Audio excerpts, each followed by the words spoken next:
A Vermont Christmas by Miles Calder.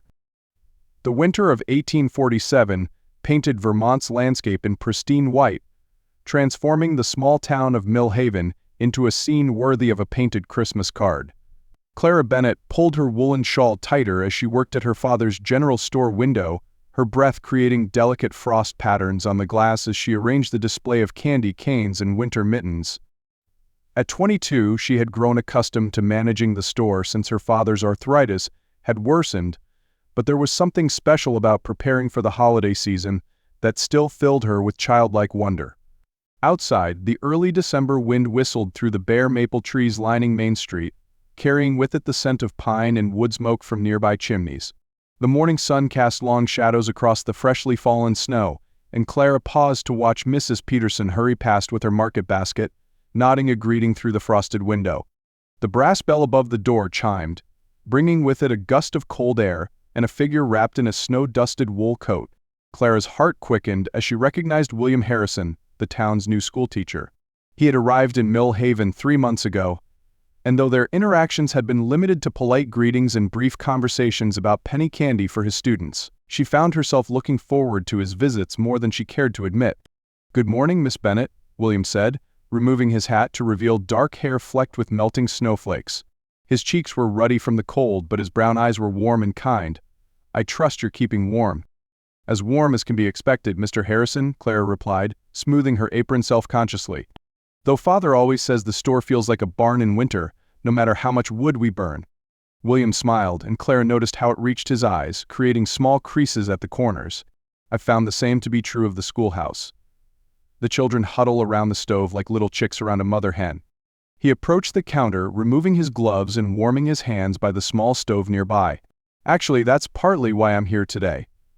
I'm organizing a Christmas celebration for the school children, hoping to bring some warmth and cheer to the classroom. I hope to purchase some supplies for decorations, paper, string, perhaps some peppermint sticks." "That's wonderful," Clara said, moving behind the counter where rows of glass jars contained everything from hard candies to dried beans. "The children must be excited. They've been chattering about Christmas since the first snowfall." "Indeed, though I must admit I'm rather at a loss when it comes to creating paper chains and snowflakes. My artistic abilities are somewhat lacking." He looked sheepish, running a hand through his hair. "At Harvard, they taught us Latin and Greek, but they neglected the finer points of Christmas crafts." Clara gathered the supplies he requested, adding them to his growing pile. The mention of Harvard reminded her of the vast difference in their backgrounds, but something in his self-deprecating manner put her at ease. "I could help, if you'd like. I used to make Christmas decorations with my mother before she passed. She taught me all sorts of clever designs." William's eyes brightened. "Would you?" "The children would be delighted, and he hesitated, a slight flush creeping up his neck. "I would be most grateful for your assistance." And so began a partnership that extended beyond merchant and customer. Every afternoon after school, Clara would walk the short distance to the schoolhouse, her arms full of paper and supplies. The ritual became something she looked forward to, the crunch of snow beneath her boots, the warm glow of lamplight through the schoolhouse windows, and the cheerful chaos of children learning to create delicate paper snowflakes and colorful chains that soon adorned the walls. William proved to be not only kind and patient with his students but possessed a quiet wit that made her laugh. During their afternoons together, she discovered he had come from Boston, where his father was a prominent lawyer who had expected his son to follow in his footsteps. Instead, William had chosen teaching, believing that shaping young minds was a more worthwhile pursuit than arguing cases in court.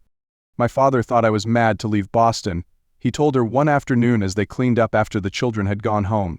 The setting sun cast long shadows across the schoolroom floor, and the air was thick with the scent of pine boughs the children had brought to decorate.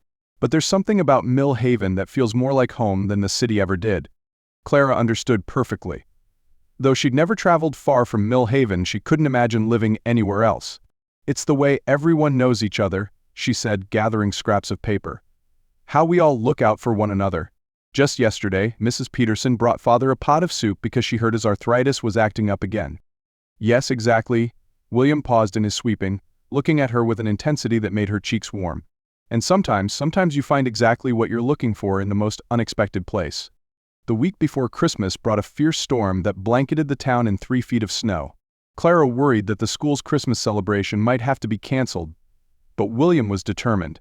He arrived at the store early that morning, his coat covered in snow, his determination evident in every movement. "I've been checking on all the families," he said, stamping his boots at the door. "Most live close enough to walk, even in this weather. We can't disappoint the children. They've worked too hard on their preparations." Clara felt her admiration for him grow. Here was a man who could have lived a life of luxury in Boston, yet chose instead to trudge through snowdrifts to ensure his students wouldn't miss their Christmas celebration. "Let me help you prepare the schoolhouse. Father can manage the store today." They spent the morning warming the schoolhouse and hanging the last of the decorations.